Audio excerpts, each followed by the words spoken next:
हाय, आज आहे माझा बर्थडे त्यामुळे आम्ही चाललो आहे मुंबईला देवदर्शनासाठी म्हणजे सिद्धिविनायक आणि महालक्ष्मी आईच्या दर्शनासाठी.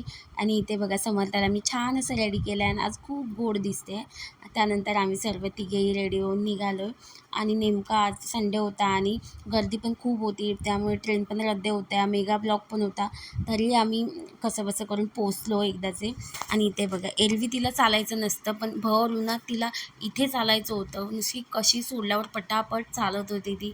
अजिबात दमली नाही, नाही पडली नाही. तर एरवी घरात कुठे कधीही चालत असेल ना 10 वेळा पडेल. त्यानंतर पोहोचलो मंदिरात येऊन. इथे कबूतर होती, दाणा खात होती, तेच ती बघत होती.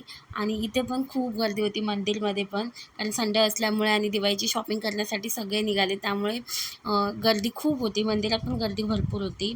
खूप इच्छा होती मनापासून की बड्डे दिवशी मी जाईन कुठेतरी देवदर्शनाला.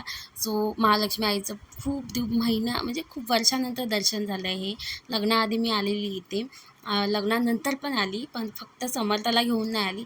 त्यामुळे ह्या दिवशी हिला पण खूप स्पेशल वाटलं की बड्डे दिवशी माझं आणि हिचं दोघांचंही दर्शन झालं, छान असं दर्शन झालं. आणि असं संपला आजचा आमचा दिवस. आय होप तुम्हाला आजचा हा मिनी ब्लॉग आवडला असेल. भेटूया नेक्स्ट ब्लॉगमध्ये. बाय.